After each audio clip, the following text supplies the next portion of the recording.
Hello everybody, Marina, back for another video. You didn't expect me, huh? Yes, I'm back today for a very quick video review on a book I've read maybe 2 or 3 months ago, and the book is The Victims by Isidore Okpewho. This book, the entire story is set in Nigeria during the colonial time, pre-independence, because the Nigerian people were getting ready to get rid of the Brit. And what we will see in here is a family affair, the story of Obanwa and his wives. I'm going to tell you the first 15 page of the story, okay? Because almost everything is being summed up in those 15 pages, knowing that the novel lasts 200 pages, okay? But within the first 15 pages, you get an idea of what you are getting into, where you're going. Because Obanwa is let me tell you straight, he's alcoholic, okay? He's an alcoholic. So in his village, let's say that nobody really considered him as a potential husband. But Nwabunor, who doesn't really live in the same village, is also a woman that nobody really proposed to, and she was getting older and older. And in the African mentality, when a woman get at a certain age, your family start pressuring you to get married. So when by chance Oba and Nwabuno met, Nwabuno was like, okay, let me settle for this guy. At least I will get married. I will be a respectable person, because yeah, that's also is the role of marriage. When a woman get married, she becomes a respectable person. So she get married to this guy, and for the very first 3 years, no child. Pressure comes. Thanks to God, the child shows up, and luckily for her, it's a boy. It's a boy. I say luckily because if it was a girl, the stepmother or the mother-in-law, sorry, would have said that, yeah, a girl doesn't carry the name, you need another child, blah, blah, blah, blah. But this is a boy. But even if it is a boy, the mother-in-law is not satisfied, because 3 or 5 years after the birth of Ubaka, who's the child, okay, Ubaka, 5 years after he was born, Nwabuno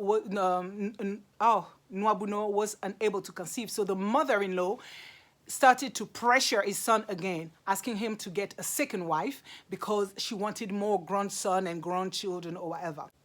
When he was tired of the pressure coming from his mama, he went and married a second wife without asking his mother's point of view. So when he comes back home with a second wife, just without announcing it to everybody, so overnight like this, next thing you know, Oba got another wife, and then the other wife is Ogugwa. I wrote down the names because I'm not very good with names.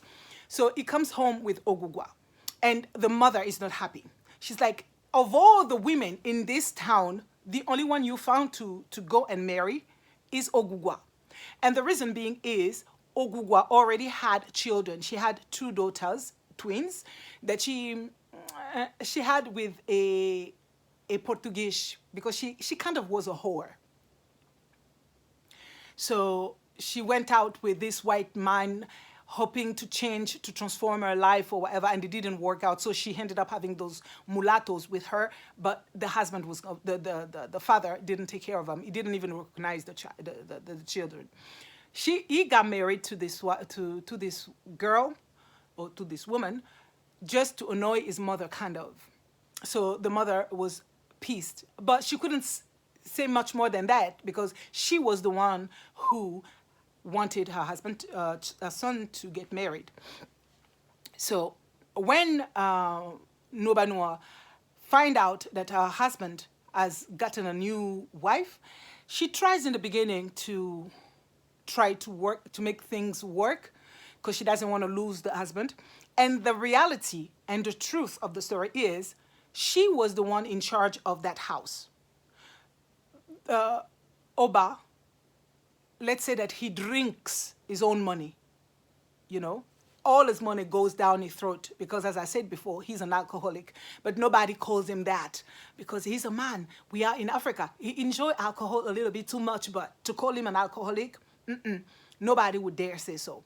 And the reason why Ogugwa accepted to get married to this man, you will find out in the book as you go. And I will stop there. I will no longer tell you about the story in itself. So from that moment, from the moment we meet Ogugwa, our daughters, and we meet, we know the reaction of Nwabunor, the story starts.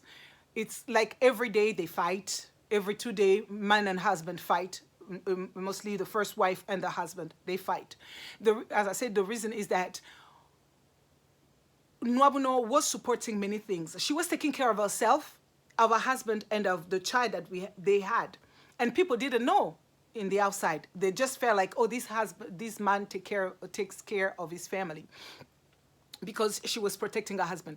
But from the moment she had to share the husband, she felt like she also had to share all the spending of the family, which is normal. She could not take care of her husband and a rival, and the husband doesn't give a damn. All he does is come and sleep in the house. Like, basically, he's the man. He has to have food, even if he doesn't give the money for you to prepare it. He needs to be fed in the bed, even if he doesn't help you wash it. All kind of stupid things, okay?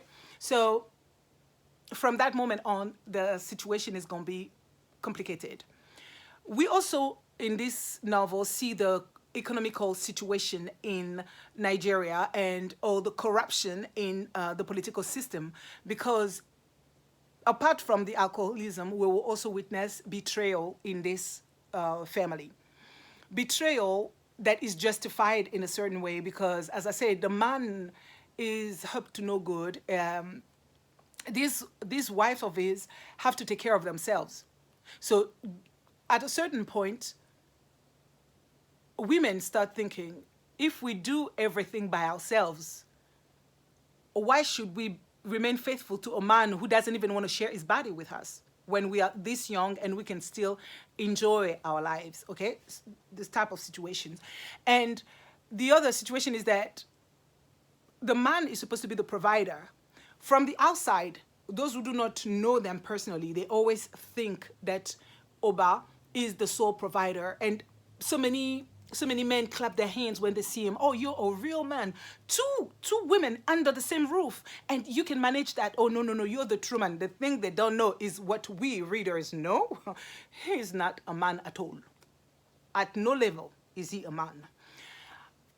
I don't want to go any further in there. Okay, you will see the exploitation of the indigenous people by the white men, by the British, because, as I said, we are still in the decolonization period in Nigeria.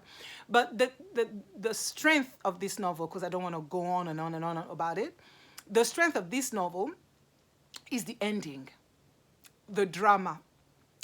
Not the trauma, but the drama in this novel is to think that you are rooting for somebody, you are rooting for a certain character, and you understand what the character is going through, and you're just like, oh, this is going to happen to her, or this is going to happen to him, or their lives are going to change, etc. And next thing you know, they do things that just shocks you. I mean, I cannot talk about this novel without spoiling it, like seriously.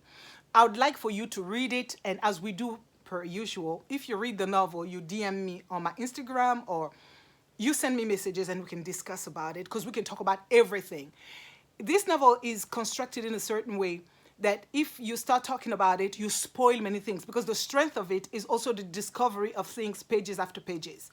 You find new situation, because it's a character-driven kind of a novel, and it's also filled with a lot of humor. Like dry humor, but still you laugh. You laugh because of the stupidity of the situation. You're just like, this man cannot possibly be doing this or thinking this or going there and expecting this, you know? Because I told you, this main character, Oba, is an alcoholic, but sometimes you find him in situation like early in the morning, the guy got to drink his palm wine. But the thing with alcoholic people is that when they start, they don't know when to stop. and he's a driver. That's basically his job. He drives. But you are high early in the morning and you're supposed to drive all day long. So sometimes you have these weird situations in there. I was laughing, but I was also like shocked by the situation of women in the treatment of women in this novel. Of course, Isidore Okpewho is a man, so there are certain things that kind of bothered me, but there's also a certain truth behind it. For example, the mother-in-law. I tend to say the stepmother so much. The mother-in-law is one of my one of the least preferred character in this novel, because you know how mothers are. She knows things, and she is the one actually who will, to me, she's the one who prepares all these incessant catastrophes that keep happening in this household. Because if she wasn't pressuring her son so much, and if she was speaking the truth to her son, instead of thinking that her son is all that, when you know your son is good for nothing, you know your son is an alcoholic, and there's a woman who can stand him, who can pretend that he's a man, who can do everything for him, and still you want to put him in trouble. At a certain point, I was thinking like, maybe this woman wanted her own son to be her own husband. I don't know. But I will let you read this novel. And please, when you're done, let's talk about it. Let's talk about it. The Victims by Isidore Okpewho. If you get an opportunity, please read this and let's discuss it. That's it for today. See you in my next video. Bye.